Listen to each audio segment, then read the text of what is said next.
Halo semuanya, perkenalkan nama saya Ikhwan Bayu Adi Setiawan atau teman-teman biasa memanggil saya dengan Ikhwan. Saya berasal dari Kabupaten Sukoharjo di Provinsi Jawa Tengah. Saya sekarang mengambil kelas back-end web developer di Glins Academy. Background pendidikan saya adalah manajemen. Saya lulus dari salah satu universitas swasta di Jakarta, yaitu Universitas Bakri.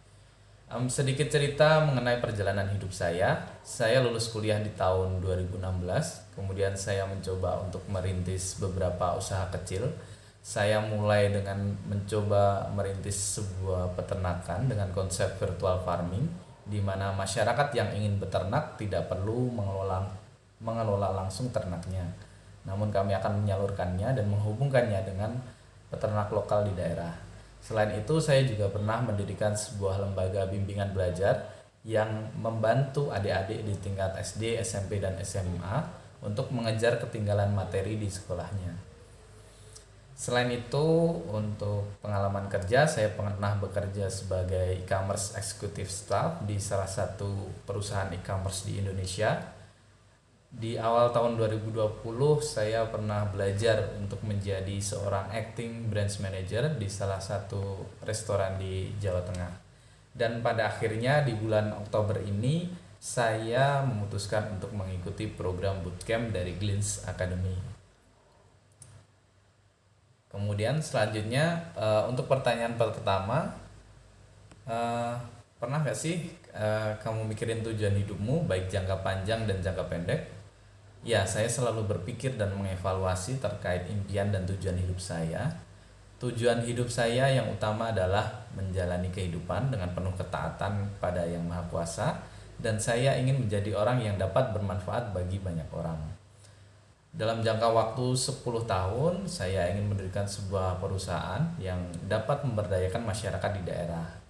Mungkin dalam jangka waktu 5 hingga 8 tahun ke depan, saya ingin menjadi seorang yang ahli di bidang full stack web developer. Dan mungkin dalam waktu 1 hingga 3 tahun ke depan, saya ingin lebih mendalami ilmu mengenai back end. Kemudian pertanyaan kedua, untuk mencapai tujuan hidupmu, apa saja faktor yang berguna dan membantumu meraih tujuan hidup? Faktor utama yang membantu saya dalam meraih tujuan hidup itu adalah keluarga dan orang-orang di sekeliling saya yang selalu memberikan support dan semangat untuk saya ketika saya berada di posisi atas maupun di posisi terbawah sekalipun. Pertanyaan ketiga, apa saja faktor yang bikin kamu nggak semangat buat mencapai tujuan hidup? Faktor yang bikin saya kurang bersemangat itu terkadang saya kehilangan rasa percaya diri yang pada akhirnya menimbulkan rasa minder dan pikiran negatif lainnya. Karena pada prinsipnya saya termasuk tipikal kepribadian orang yang introvert. Namun saya sadar akan hal itu dan saya selalu berusaha meminimalisirnya, tentunya dengan dukungan dari orang-orang terdekat saya. Pertanyaan selanjutnya, kamu punya bidang atau hal yang kamu passionate banget waktu ngelakuinnya nggak? Ya, saya sangat tertarik menjalankan sebuah bisnis dan memahami bagaimana sebuah bisnis itu berjalan, karena di dalamnya itu terdapat problem solving yang menantang bagi saya. Begitu pula dengan coding, saya tertarik dengan coding sejak saya SMA. Saya tertarik bagaimana sistem itu dibuat dan bagaimana logika penyelesaian dari suatu masalah.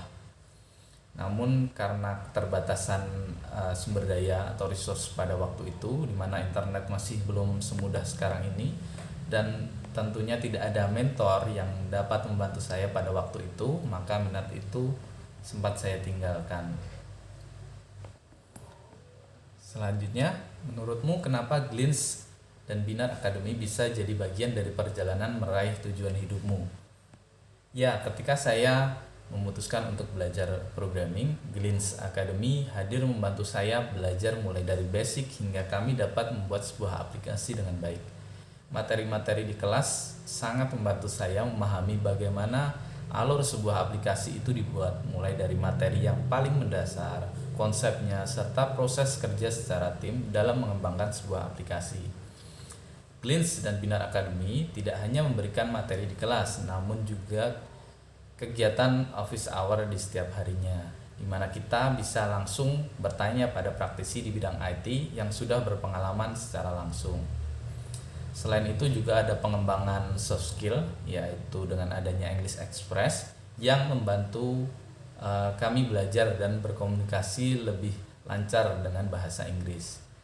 Ada juga alumni sharing, sehingga kita juga tahu bagaimana real pekerjaan sebuah programmer itu, serta kami juga dibantu untuk memperbaiki CV dan portofolio, sehingga kita semakin yakin untuk melamar sebuah pekerjaan. Pertanyaan selanjutnya, menurutmu masih ada hal yang udah nggak bisa dikembangin lagi dari dirimu? Nggak. Saya rasa tidak ada, karena saya termasuk tipikal orang yang suka dan senang dalam belajar, entah di bidang apapun itu. Jadi saya rasa selalu banyak cara yang dapat saya lakukan untuk mengembangkan diri saya lebih baik lagi. Dan selanjutnya, hampir semua orang pasti pernah merasa berada pada titik terendah dalam hidup. Kalau kamu pernah nggak, boleh ceritain apa yang terjadi dan apa yang kamu lakukan dan gimana endingnya. Ya, pernah ketika saya diharuskan menghentikan usaha saya waktu itu. Di situ saya merasa sangat terpuruk dan entah bingung apa yang harus saya lakukan selanjutnya. Saya udah mencoba bangkit berkali-kali, namun terasa amat sulit bagi saya waktu itu. Hingga pada akhirnya dukungan orang-orang terdekat saya yang selalu membuat saya bersemangat dan pantang menyerah untuk melanjutkan hidup dan mimpi saya. Dan inilah saya sekarang yang akan selalu belajar dan berusaha sebaik mungkin untuk meraih impian saya. Untuk pertanyaan terakhir, kamu punya strategi khusus buat belajar terus dan ngembangin diri nggak? Kalau punya, boleh ceritain. Oke, saya selalu berusaha untuk terbuka, untuk berdiskusi dengan siapapun, menghormati setiap perbedaan pendapat dan pandangannya, serta selalu berusaha untuk membaca dan melihat perkembangan dunia, baik di bidang teknologi maupun di bidang yang lainnya. Ya, mungkin itu sedikit cerita dari saya. Terima kasih atas kurang lebihnya. Saya mohon maaf. Assalamualaikum warahmatullahi wabarakatuh.